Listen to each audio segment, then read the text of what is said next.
Looks like you had a preview of a slide there. That's cool.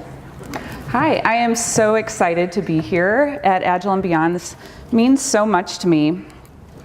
I come from Santa Barbara, California. I'm originally from a suburb of Chicago called Palatine, but I've been coming to the Detroit area all my life because my family's here. So I've spent summers here in West Bloomfield, and I was just here a couple of months ago. So I'm really, really glad to be here, and just really want to thank all the organizers for this opportunity. So take a look at this. You know, some people say, you read the books, you hear the talks, the best teams are the ones that are stable. They're the ones that give you higher productivity. We might even hear about this from methods like Scrum, which say that, you know, let's optimize for predictability and keep the team stable. I don't know about you, but my world's a little bit different than that. It's a little more changeable, kind of spins around, and things kind of move. Keeping things the same or having stability is maybe something we want, but I'm not sure how realistic it is. So I'm here to talk about a topic I call dynamic reteaming, and it's about team change. Okay? I'm kind of curious what team change has been like for you. So I have a few questions. Can you stand up if you've gotten a new team member in the last couple of weeks? Okay. That's just the last couple of weeks. How about the last, remain standing, if you've had a new team member join you in the last month? Maybe stand up. Got a few more people. Okay, you can sit down. Interesting. All right. Okay, now team change also involves when people leave our teams, because sometimes people do for a variety of reasons. So stand up if maybe a team member either left your team, went to a different one in your company, or left your company. Stand up if that has happened to you. Okay, so people leave companies too. Okay. Okay, interesting. Kind of a little buzz there. So, you know, a wise person once said, and it's Nan, he's here, one of the conference organizers, that team change is inevitable. So we might as well get good at that. You know, this is a real thing that we're coping with in our companies. And there are things that you can do to really kind of master team change. And yeah, so that's what I'm talking about here today. So let's talk about this a little bit more. So what does it mean to have a new team? I coach teams as systems, and the systems change when someone is added to a team or when someone leaves a team. It's just different. So you add one person, you have a new team. The dynamic is different, right? New ideas are introduced. We hear differing opinions that might lead us to unique solutions we haven't thought about before. Personalities come and go. And we have wisdom. We have new wisdom or capabilities that are part of our teams, right? So adding at least one person into your team makes it different. One person can really change the team dynamic. This is Paul Tevis. He's a coach I worked with at another company called Appfolio. And look at this guy stood on tables. Like, he's facilitating a big group, and all of a sudden this guy is standing on a table. I was like, oh my God, he's amazing. But you know, he added that dimension that wasn't present there before. We bring with us not only our skills and abilities, but also our personalities, charisma, and whatnot. So sometimes we might decide in our companies to really amplify team change, kind of turn it up. Maybe we're growing. Raise your hand if your company's growing right now, kind of hiring a lot. Okay, so a lot of the things in this talk will be pertinent to that. So we might make a business decision to kind of amplify team change. I work at Procore Technologies, and we're hiring in many different roles, and people are starting in groups, and we're getting better and better through reflection and action on how to support all the people. You know, so multiple people might start together. This is by design. You could let people trickle in slowly, or you could kind of batch them up. And you grow, and you grow. We are opening new offices all over the world. This is a recent photo from when we opened an office in Sydney, Australia. And so we celebrate when these milestones happen. So it's really a business decision when you grow, how fast it is, how you can cope with it and what systems you design around team change. Might be a little slower sometimes by design, might be a little faster sometimes as well. And I think as people, we might prefer different rates of team change. Maybe you like something highly dynamic and like to experience what it's like to work with multiple groups of people or on different topics in different areas of your business. Or maybe you like to kind of stay with the same team for a while. I think that's great too. If you have a team that's working really well and they're delivering the value to the customers that are delighting the customers, and it's an enjoyable experience, you might as well hang out there. So if you lose a person from your team, you also have a new team as well. So the dynamic changes and it feels more and more different if more people leave. So additions or losses in teams yield new teams. When it becomes more and more significant, I think that's when identities might change. I was talking with an engineer at a company that I used to work with, and the team had changed so much, and he realized, oh my gosh, I'm the only one left on this one team. And so there were all these new people on the team, and they decided to rebrand themselves and give their team a new name. So you see that happen, that identity change. You know, but when people leave our teams, other things leave with them as well. You know, we are more than our roles, more than product manager, we are more than software engineer. This is Tim. Tim was working with us at Appfolio, and Tim was a juggler. And when he joined, all of a sudden, many of us were learning how to juggle, like many of us for the first time. He had a juggling show with glow-in-the-dark juggling balls with a playlist of music. I think I still have it on my computer. But it was super fun. He also rode a unicycle to work. You know, so it's like personality and character. I mean, it was fun. You know, it's exciting to bring new people into your companies because you never know, right? But when he left, you know, a lot of the juggling kind of faded out, kind of left. He was kind of holding the torch for the juggling. We obviously, you know, did a lot of work as well, but you got to have fun too. Sometimes when people leave your teams, it can really, really hurt. This is a startup I was part of, and when our founder left to go and retire, it was really painful. I mean, this stuff can be heart-wrenching. I think a lot stories of reteaming can be about love, they can be about loss, they can be about joy. But when you're working with someone and you really enjoy it and then they go on, you're happy for them. You're happy that they get to do a new opportunity, but you know, it's just not the same as it was. You gotta move on. You gotta start a new chapter. Other times we're really glad they're gone. You ever have that experience where it's like, oh yeah, cool, they're leaving. You know, raise your hand if that resonates with you.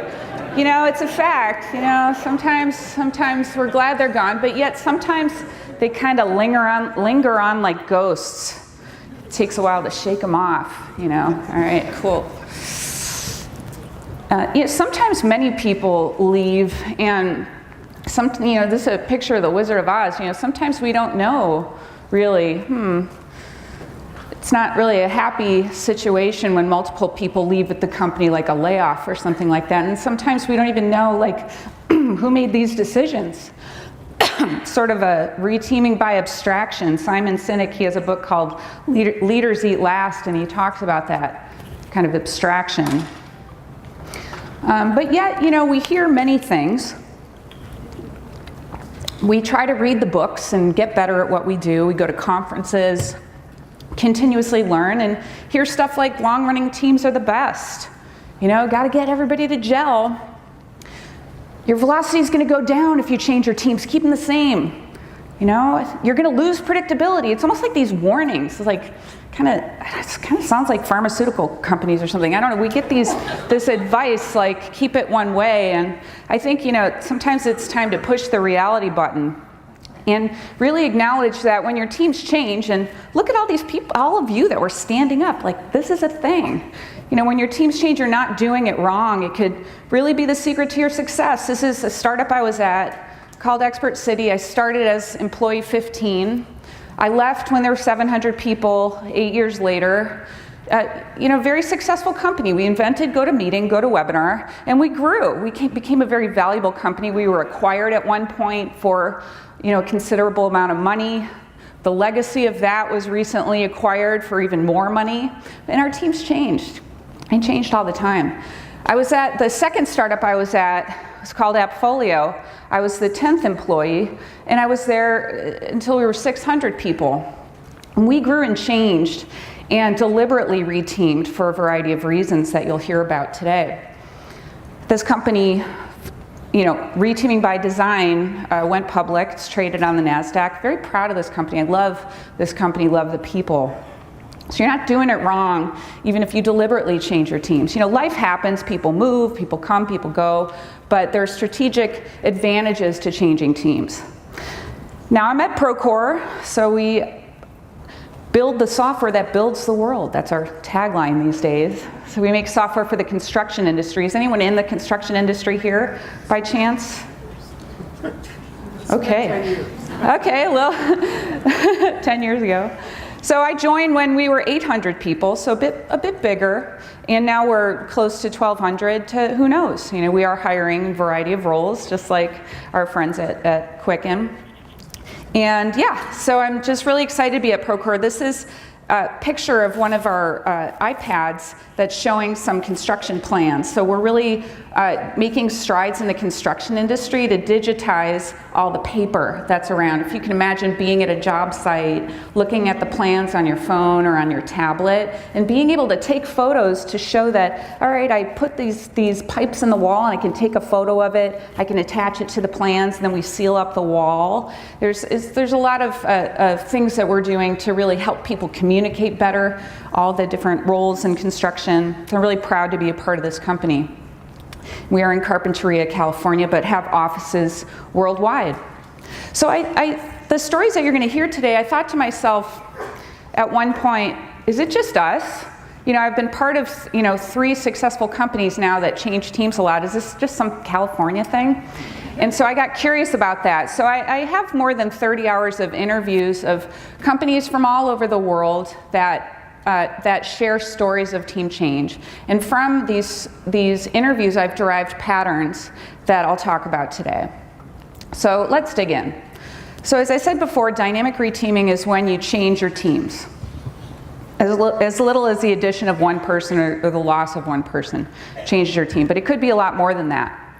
And as I dug into this topic further, I found a tool from a book called Liberating Structures. It's a community that I'm part of, in which we try to bring aliveness to meetings and other things. I have a session tomorrow to help you break out of meeting stagnation with some of these tools. But there's an eco-cycle tool from Liberating Structures that I want to share with you because it helps provide an awesome context for the aging of teams and team change in general. So look at this photo. This is a photo from my backyard. This is the Los Padres National Forest. And this is what it's looked like for quite some time now because we've been in a drought in California. So everything looks kind of brown. And I sit out here on my deck and have my coffee and kind of stare out at these mountains. If you think about this is a forest. It's mostly oaks. It gets very dry. It's very mature forest. So this is the eco-cycles from forest ecology. So the phase of that photo I picture as like it's a mature oak forest and kind of in a rigidity trap. Things are dry, things are brittle, kind of overgrown. And it got very dangerous, and we had a fire in California called the Thomas Fire in December, and things really, really changed. And it was really I see here creative destruction as part of the eco-cycle model, and things changed dramatically. The fire happened, and then here, this was actually a very rainy day that happened in January, quite some time after. So we had the fire, we had the rain, we had mudslides and debris flow. It was really, we've evacuated out of Procore because our office is down from the mountains. So it's really kind of a serious situation. And after a while, though, things started greening, things started to renew. And, kind of traveling up the eco-cycle, things started blooming and growing. This is like 4 weeks ago from the same vantage point from my deck. You could see the flowers that are starting, and things are starting again, kind of like birth. Okay? And, sometimes, when like a new plant grows, it might struggle to thrive, poverty trap, but then get into adolescence.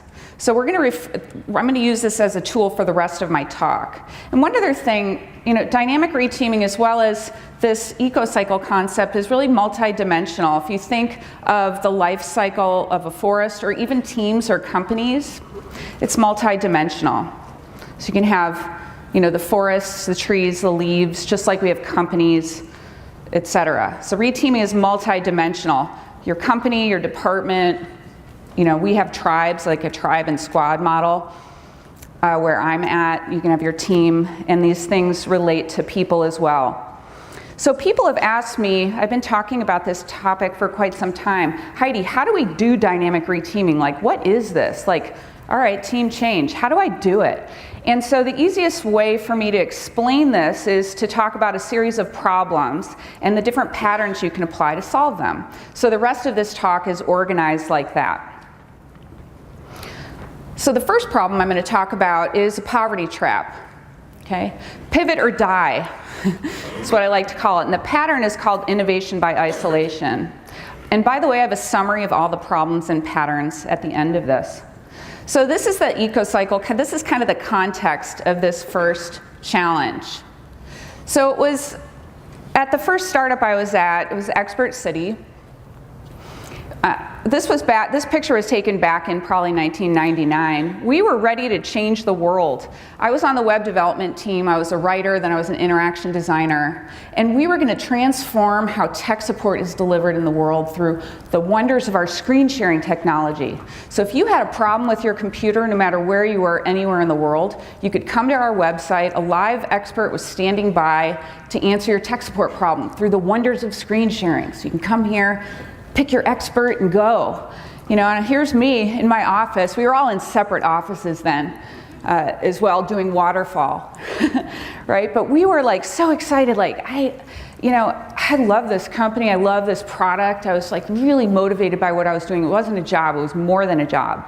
And then this guy walks in my office one day. He was the president, CEO at the time, Andreas von Blotnitz, and he said, Heidi, don't work on that anymore. We're killing that product. Nobody is buying it. And I was, young in my career, and I cried. I was like, it really upset me. Like, what do you mean? We have all these plans. We have all these like hopes and dreams. Do you ever have that? You just love what you're working on so much. It's like, raise your hand if that is for you. It's like there's a joy in our work when we find that thing that really motivates us. It's more than a job. So I was like, okay, I'll listen, right? What am I going to do? Years later, one of our co-founders said this. We built something that nobody wanted to buy, right? We had this funding, but nobody wanted it. And so it was a big lesson to learn, right? But how do we do this? So the lesson here was you got to see if there's a market for your product before you build it. We became students of Steve Blank, wrote this book, 4 Steps to the Epiphany. We all read this book. This is later, you can buy it now as the Startup Owner's Manual, but it talks all about customer development and what we would refer to as market validation. So we figured out a new product through market validation that we could build.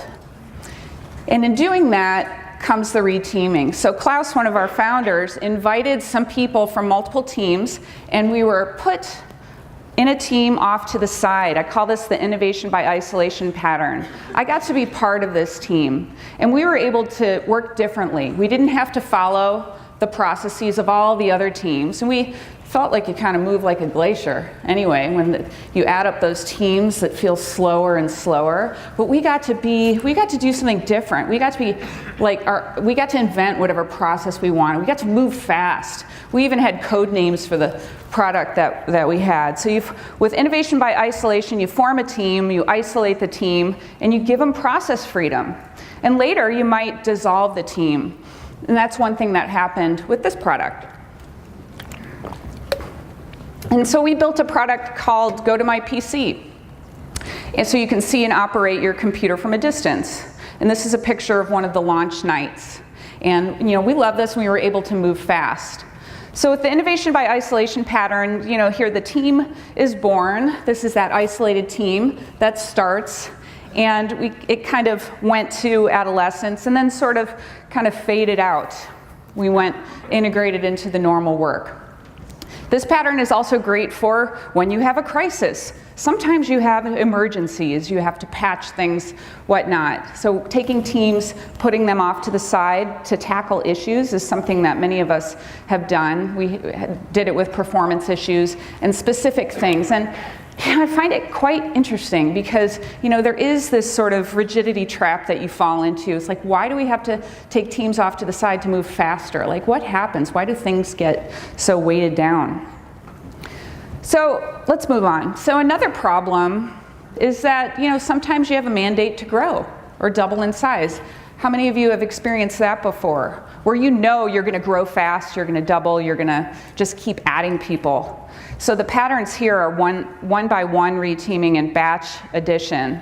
So second startup I was at, Appfolio, the two founders joined, and then several of us followed them from the first company to the second company, kind of gradually, one by one. So with the one by one pattern, here's the two founders there, started the company. We just kind of came along gradually. And we did this for years. We would hire and integrate people in, and it was a lot less disruptive, because people just are gradually added. So some of the things that we did to support this reteaming involved a lot of mentoring. So when someone would join, they would get a mentor. And I'm talking about like an R&D organization here in particular, like software engineers, you'd always have a mentor. And we would do pair programming, so the mentors would serve as the first pair. And we'd get pretty good at this. We'd do pair programming, we'd switch pairs. We worked with Pivotal Labs, who was with us for more than a year, helping to really instill the practices and processes that we followed. And we got pretty good at this. And then we grew. We had a new building. Years later, people are flying around on planes to places in multiple locations. Sometimes people would arrive in a batch. Like I remember when these guys arrived, I bought them unicorn shirts. They picked them out, and it's like, cool, I'll totally get you shirts. Yeah, it was really fun. But these guys arrived in one day, and I remember other times where suddenly 25 people arrived in one day. You have to get really formal when you onboard people like that. So we do this kind of gradual addition, kind of spread out, kind of like a load balancing almost. And then sometimes we just batch, people would come at the same time. So just kind of like that.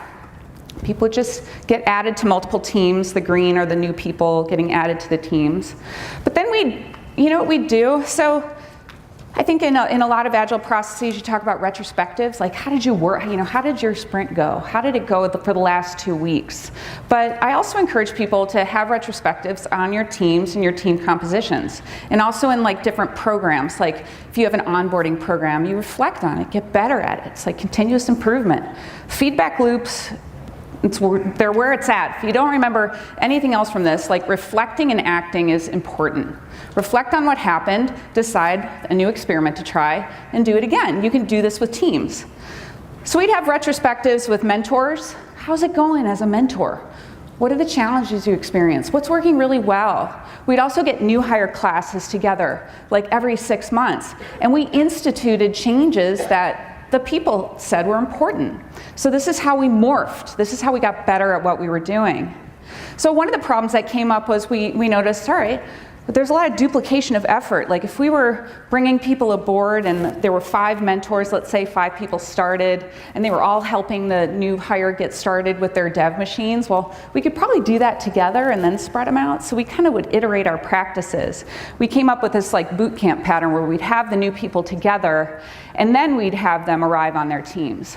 So we got a little bit better. And then we learned that, how can we like really foster more cross-team and network building for our new hires? How can they know more than just their other new hire class and the people on the teams that they were landing in? This got increasingly more and more important as we grew. So, this is an interesting one. So we decided, okay, we're gonna learn and we're gonna bring the people over to the new hires. And they're gonna pair with the new hires, and the new hires were working on a special project and kind of learning the domain and other things like that. But we brought them over there, and then later, when the new hires joined their teams, they had bigger networks. So they knew the people on the team that they were getting to, but then they got to meet people across the teams. So team level rigidity traps is the next problem. And the reteaming pattern that usually comes up here is what I call grow and split, or mitosis or meiosis. It's that thing where, teams can grow big. Some kind of rigidity happens. It sets in. It's like that oak forest. It's like, I don't know, it's like, things are different. It could feel unproductive when things get bigger. I don't know why. You can watch for the signs. Like if you do a planning meeting and it takes forever, or harder to make decisions. There's all these people, and you want to make a decision about this thing, and then you want to take this group over here to try to solve the problem, but then you want to be inclusive, so how many people do you take over here? And you get all these kind of dilemmas. They're kind of hard to solve. Working within the team also might become unrelated. So you're in planning, but these people don't necessarily care about what these people are doing. And you want to foster more collaboration so they're all working together, but sometimes you have golf teams where people are working in parallel. You really want a basketball team, but you're not quite there yet. So it can be so challenging. And sometimes it just feels too big. So then it's kind of like you split.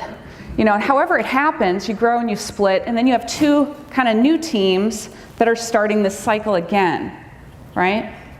This is very real for me. I'm a practitioner. I'm working with teams now, and so it just resonates with me like a lot.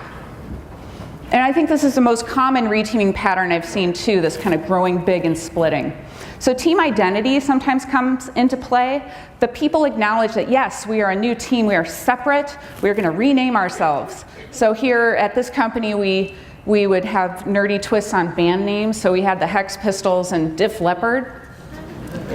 Then I learned it's not just us. This is a company, Rachel Davies I talked with, interviewed her for the book, and at Unruly, when their team split, they had a fellowship, the separation of the fellowship cake, kind of Lord of the Rings inspired type thing. And it was fascinating for me to hear stories of other companies whose teams have split, because I couldn't read about that in these Agile books I was reading about. And I thought, it's important to talk about, how do you get good at this? This is a real thing, right? And why does this happen? Why do our teams split? Is it because of advice we read? We want to get better at what we do. Is it because these guys, said the best thing is to have your teams a certain size? We all like to learn and try to apply what to do. Is it because when the teams get big, it's hard to facilitate? There are skills that you can build and learn on how to facilitate large groups. It can be done. But it's maybe not such a common skill. And the other thing is that, wait, large teams work too.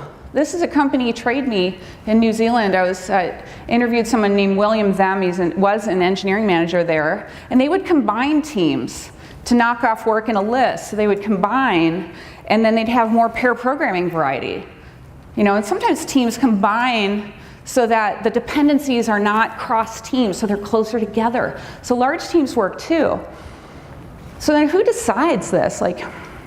Varies by company. Who's able to decide if there's a team split and how it happens? And I think there's kind of a range of freedom. Sometimes people are forced to split, or they read best practices. We're too big. We're supposed to be this size. Time to split. Maybe a manager, a curious coworker would bring up the idea, hey, maybe you guys might benefit from splitting. Sometimes it's more manageable in a smaller size. Maybe you get that kind of advice. Maybe the team brings it up. Varies by context. I think sometimes the teams might, if you engage the teams in continuous improvement on their team structure, they might dream up structures that surprise you. So, what if the people decide? Self-organizing teams is a concept that I've been hearing about for years. How do you do that? What are these things? And I think it has to do with reflection and action. So what if the people decide? What if you trust the people to adjust their team compositions? have these retrospectives, as I was talking about. I was with a team, they decided they were too big, they wanted to make a change, and they did this. So they had their big team, they split in half, and then these are some iOS developers, and all these people decided, hey, we're gonna kind of dynamically move back and forth according to priority for the mobile work that we have. And the people decided this, and they tested it, and they decided that later, we'll switch to a different configuration. But isn't that cool? They get to decide. These are their lives. These is our day-to-day work. We're with these people more than we're with most of our families. So having an awesome experience and having control of our destiny is just, I think, essential, especially if you want people happy in their work. We solve all sorts of problems, build amazing pieces of software. Why can't we adjust our team compositions? Anyway, so when teams split, these are some, I don't know, I hesitate giving these, but I will. So don't share team members. Sometimes if a team splits, but then you have 4 shared team members between the 2 teams, you're not really split. These are situations I've seen in the wild. Avoid creating dependencies that you have to manage between the teams. Think about it before you split if you're going to have a lot of dependencies. Don't drag it out, right? Just split. Change desks, make it real. Have it be a physical thing. You have a new team area, you can decorate it, celebrate it, have a party. The remote kind of distributed aspect of this, how to realign on your communication and other things. Reset calendars, tools. We would have checklists for what to do when teams split like this. And then we'd also do team resets. I have a few team resets I'll be doing in the next month. And this is what I do during a team reset. So I usually do workshops. It depends on the team. I'll meet with the team that is changed significantly, and we'll help realign on how they want to work together and kind of who the people are. Sometimes we'll go on a hike, or we'll do something outside, go for a walk, go for, have lunch together. And then we do a deliberate activity I like to do. I learned it from Lisa Atkins, called Market of Skills. And what people do is it's a facilitated activity where you share your skills, the skills that you bring to your team, your interests and hobbies, and what you want to learn and what you can teach others. And I've found that, and I've done this activity for years, and I found that even if you've worked with someone for 5 years, you'll still learn something new about someone else. It also raises respect. I worked with a team, and they had a new team member that was in a quality role, and there was an engineer on that team who he really had to earn his respect. It was kind of rough entry. But when he learned that this new teammate could take apart a motorcycle and put it back together, that respect was just there. And you can't just let that happen by chance. So that's, I think, something like this, it takes an hour or less. We also align on the work. I love these canvases from Jeff Patton, his book, Story Mapping. It's called an opportunity canvas. So whatever work is ongoing or that we're starting, so we align on what does success look like from embarking on this work. How are we gonna measure success? What does it mean to be done with this thing? What are the customer problems? So we align on the work. The other thing we do is, even if we have a ticketing system that's in place, we visualize our workflow and agree how we want that to go. Where are the delays in our workflows? If we're working together with multiple roles, what are our agreements? So we derive team agreements. We do this in an hour. It's not important that the team sustains the physical board, but it's about deriving the agreements from talking about the workflow. We also, in another way to get deeper on team agreements, we talk about what we want it to be like when we're working together as a team. And I like to normalize the situation of conflict, that we will have conflicts on our teams, that's normal. So how do we want to be in it? I was working with a team in a customer success group at one point, and they could hear each other on the phones, and they would make agreements like, hey, just putting it out there, if you hear I'm on a challenging phone call, please give me some space, we can talk later. But then you'd hear from another team member that would be like, if you hear me on a challenging phone call, please come to me and let's go for a walk, let's talk, I really want that support. So I think in advance, getting this stuff out is important. It's good for all sorts of relationships. Rules for living together. So if we're sharing a team area, what do we want that to be like? Is it okay if I bring my stinky fish leftovers that I had for dinner last night? Is that cool to bring it in the team area? Maybe, maybe not. It's good to know in advance. You know, we are together a lot. These are some books I like when looking to design these team resets. And again, I do it like, I have, in fact, like a few coming up where I'm meeting I do it on I don't force this on people, I do it by invitation. So I meet with like the champion from the team who really wants a team reset to happen, and we design the activities. These are some of the books that I use. And I think building relationships in general is really a strategy for teams. You know, if you get to know the people in the wider group, like amongst multiple teams, later when you change teams or reteam, it's easier. So if you like that kind of concept of forming, storming, whatever, maybe some of that's already happened if you know the people a little bit more. All right, next problem. So this next one I heard from, call it Tower of Knowledge or rigidity traps. And the pattern is pairing and cross-team switching. So Richard Sheridan from Menlo Innovations, anyone here from Menlo by chance? Yeah. I visited Menlo last year. I interviewed Rich in my book, and he told me about the Tower of Knowledge problem when he was at another company. So rigidity traps, you know, again, that feeling that things are stuck, maybe stagnating.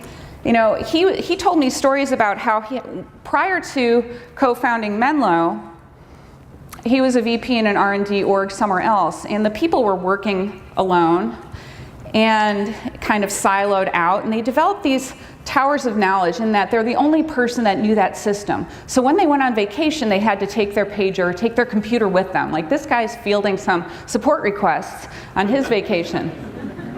You know, so it's kind of interesting. Like, sometimes I think there's a tendency to want to work alone, and it can be very unsafe for the company, and it could be very unsafe for the people as well. You know, so at Menlo, they have a very healthy tradition, and you get hired into it. You know what to expect because they have parity with their hiring and how they work with pairing and switching pairs.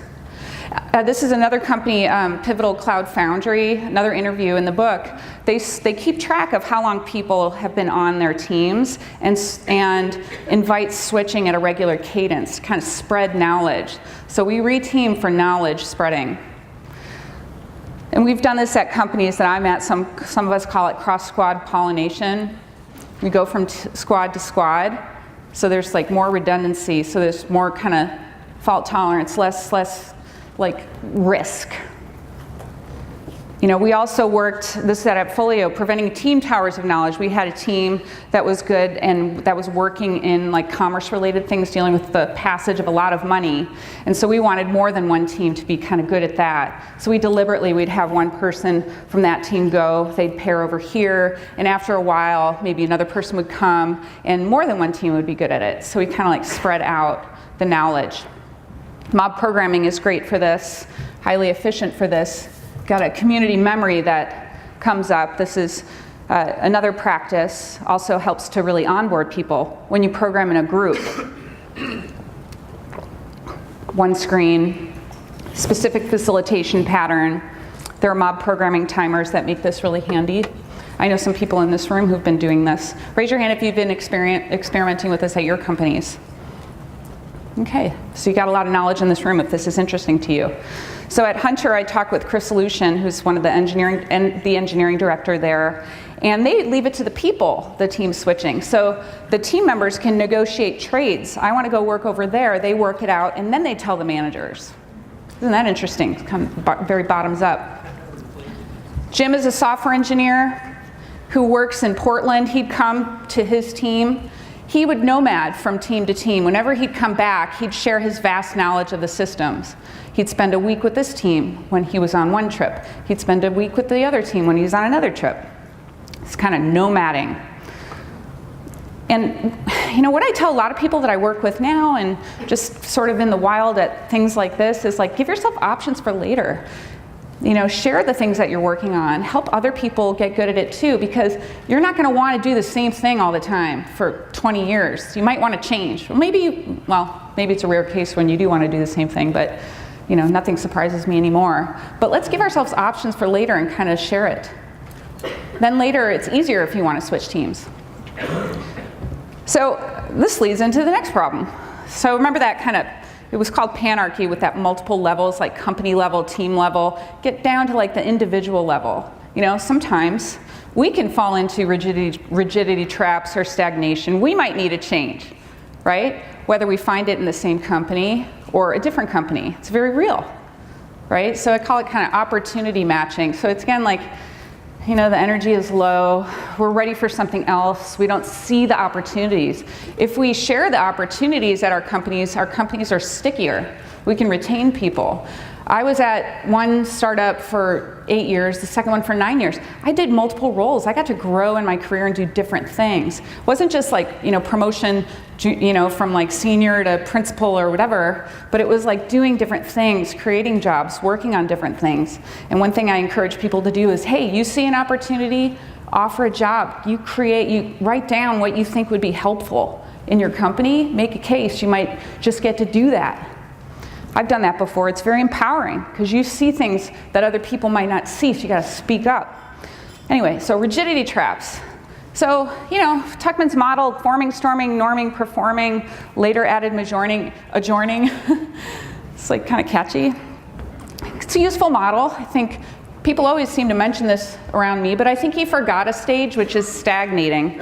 It's that stage where you're together for too long. It's really a thing. Energy's flat, might even kind of look like that. You got to pay attention to the emotional field. I sound like New Agey or California, the vibe, right? Like pay attention, it's telling, right? And it's perfectly valid to be sick of each other, right? Providing opportunities to change is important. Sometimes people stay so long, it's like they have golden handcuffs. They get paid a lot, maybe they're not so into it. But this is your life, so you got to make the most of it. You want to find that sweet spot, the thing you want to do, the thing the company needs, you want to find that sweet spot. And pay attention, watch the energy, be curious. At Unruly, the other company I was talking about before, they would survey people periodically. How are you doing? Do you feel like you need a change? They would survey people on team change. Some people would have one-on-one walks. This is a good thing if you're a manager. Just see, is the person still motivated in what they're doing? Might they need a change? Understanding and tapping into the needs of the people is important. Also, like visualizing it. Visualizing like, hey, we have this hiring plan. It looks like this. You can do it on whiteboards. These are different opportunities that we have. And so that person over here who's at risk of leaving and you don't know it, if they could hear about an opportunity, maybe you can retain them. And then it's kind of a win-win for everybody. So another problem, multi-team rigidity traps or stagnation. Let's say this is like it feels like you got to do something, like the energy is kind of like this. Do you know what I mean? Can you raise your hand, give me a little feedback? Do you know what I mean by like that kind of like, it's not, something feels like it needs to change, like you need to, like the energy needs to get shifted. So some people, when they've heard me talk and they talk about how do I do dynamic reteaming, they usually have problems like this because they want to help try to shift the energy. Let's get the life back into our companies again. This book, Creating Great Teams, and then there's a blog post from Dana from New York, HBC Digital, talks about having events, I call them like marketplace style events, where you reset your teams. So maybe you have like a room like this, let's say, and there's posters all around the room with a team, like a team name, a mission, and the openings on the team. And maybe you have champions for each of those teams around, and you facilitate an activity where people get to select or indicate interest for their teams. And through a series of steps, the people form the new teams. Sometimes in Sandy's book, Sandy Momoli and David Moll wrote that book, Creating Great Teams. They say, well, try it out with an event, with a hackathon. So this picture from AppFolio where the people would generate the topics that they wanted to work on for Hack Day, and then we'd form the teams. So you can get kind of test the waters about this structure and how it can happen with an event. Others might approach it differently, like, all right, we want to reset our teams. This is a picture that Christian Linwall sent me. He's a site director of Spotify in San Francisco. And he told me a story about one of his infrastructure tribes.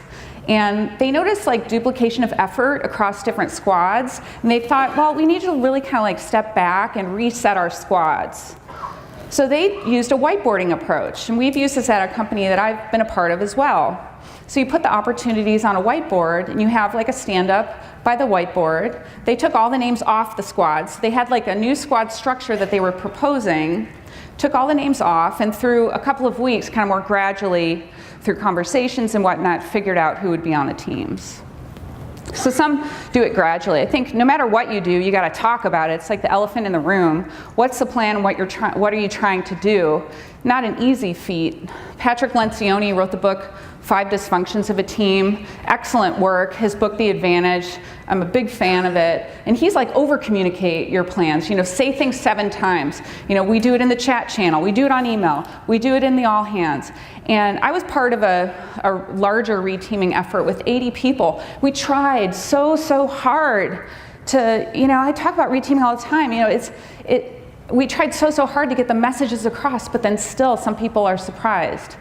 And it's just a very challenging topic, which I think is why it's important to talk about reteaming, because, you know, this is like, you know, I invite others to share what works for them at their companies.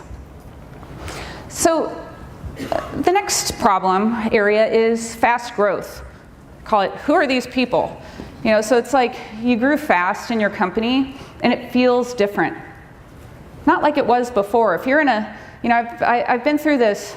I've been on that first team at 2 startups, and now I'm at the 3rd, you know, startup. It's a little bit bigger, but I guess it's not a public company. So now I coach people who are on the first team, and I can relate to them a lot because I felt what it's like when I was on the first team. It feels different when your company grows. You know, it's kind of like, you can get like, who are all these people? You know, and these concerns of the first team or the initial team, early company members are very specific, you know, so it just feels very different. People talk about the word culture. They talk about culture change. It feels like you know, we're at an edge and it's changing and it's hard to cope with change. Some people are fine, you know, other people are like, God, you know, it's so different than it was. I miss, there's like, these are the love and loss stories. You know, Virginia Satir, she has a change curve, so, you know, foreign element or a change is introduced. And like, for example, if you join a new company and you might go through this dip, right? But then it's like the people that are there at the company also feel the change and kind of go through this kind of, oh, what's my status? What's my identity? What's my role? Things are changing. Is my job still the same? Is it different? So we have to coach people through this. So we can listen for the clues, the cues. You know, people that are saying, I'm so burned out, I'm tired. It's really kind of like this question, should I stay or should I go? It feels different here. Kind of read between the lines. You know, and here's the other thing. It's like, this is our company. Whether you join at the beginning or later on, you're here to help the company succeed. This is ours together. We're creating a new story. We can anchor to the original story. Why did I join this company? We call it original myth.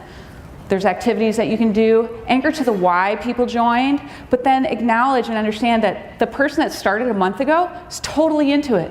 Is ready to help the company succeed. We just need a little direction sometimes and some pointers, because the new people might be like, hey, what am I allowed to do? You know, can I do that? Is that her job, or is it okay if so we might be hesitant. You know, then some people say, well, you start a new job, you got to be there for a while, observe, and then you'll know what to do. But I feel like we can help people along a little bit more, because then the people that are already there are kind of like, well, why aren't they stepping up? Why aren't they doing more? Don't they care? Well, yeah. So it's like I hear people come to me with challenges. So I hear from these people, and I hear from these people. I'm like, you know, let's kind of cut through all this confusion. So what can you do, or what might happen? You know, change either happens. You might catalyze a change on any of these different levels for yourself, for your team, for your company. You might start something, and that's a whole thing. That's a whole process and practices. Somebody might impose the change on you. You know, that old book, Who Moved My Cheese? You know, suddenly you get it in your mailbox. In the olden days, we had these mailboxes, and we'd get these things in there. Like, or the sign in the kitchen, like, hey, read this book. Sometimes we might evoke the change, create conditions for it to emerge, and it can be team change or something else. So one structure for this is open space. So recently we did an open space at my company to elicit and foster better collaboration amongst all of our people. And it was really it's a liberating structure. You can read about it in that book, Liberating Structures. There's another book called Open Space. We brought in my friend Dan Mezek, wrote the book, co-authored the book, Open Space Agility. One of our company values at Procore is openness. This is very much matches this. And so we want to invite people to create interest groups. So this was a reteaming in the end about creating guilds or interest areas across our multiple squads. So what do the people think is important? So in an open space, the people build the conference schedule. So we did a day of open space and a day of kind of closure activities. So the people are faced with a challenge. We gave everyone a compelling challenge, and the people serve up the topics that they want discussion on or to foster a discussion on that are important to them. So it's really cool because there's a lot of motivation there.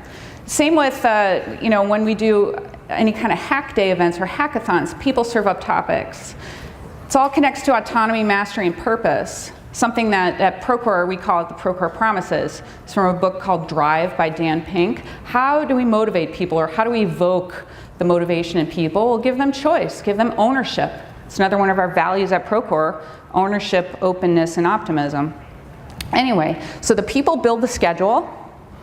And then the people find each other. So remember, like, those questions, can I do this? Is it okay? I have this great idea, I want to. Like, setting up these structures where people can find each other is part of this. And sometimes you can see the resonant topics, like this one. Look at all these people gathered. Open space, they have the sessions. We had a big warehouse where people could see what was going on. We deliberately had it open. And then we crowdsourced topics. So the people brought topics to solve the challenge. We had sessions convened by the people.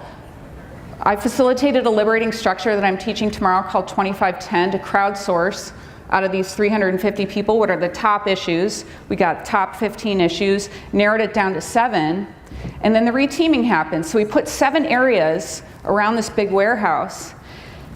7 areas that are important to the people to solve. And we had leadership alignment on that as well. But I kid you not, people were running to be leaders. One of my friends and coworkers, Steven, another director, he got up and he's like, we need people to lead these teams, to lead these guilds. It's really important. And this is what it entails. And literally, when he said go, like, people were running. Like, can you imagine that? Can you imagine if you had like a self-selection for your regular everyday teams and people were running to join the teams? It's like magic, right? So doing these short-term events, again, kind of like gets the waters, like ripens the earth for later self-selection. And then we kind of followed up after this event to keep these guilds alive, to keep these teams going. So the self-selected guild formation, so we had just a rundown of what that was. Open space to find the improvement topics important to the people. Again, how the people want to solve the challenge that we posed. We crowdsourced the priorities. People self-selected to be leaders. They volunteered. They're like, I want to do that. They self-selected to join these guilds. We didn't say everybody has to be part of one. No, you don't have to be.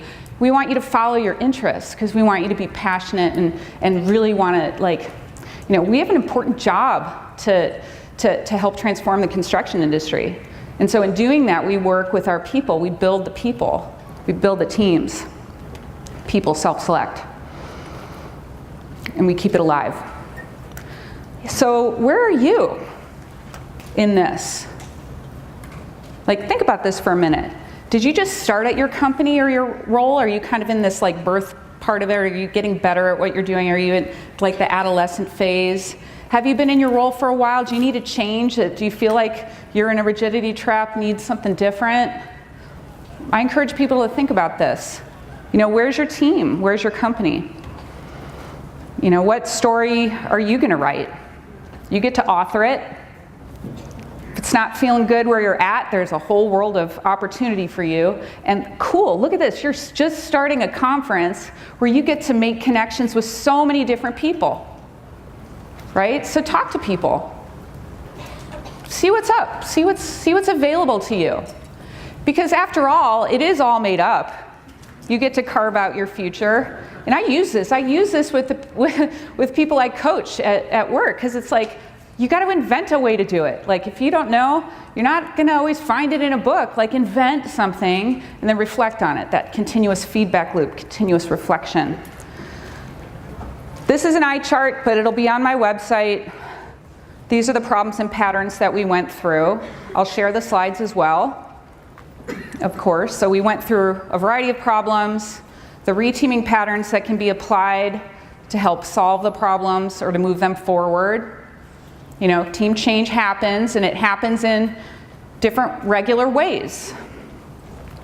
These are some of the books that I mentioned along the way. And if you're interested in reading more about this, the Lean Pub, it's an ebook, this dynamic reteaming. It's a work in progress still. Feel free to read this if you're interested. And I really, really thank you for your attention. This has been delightful for me. And thank you so much.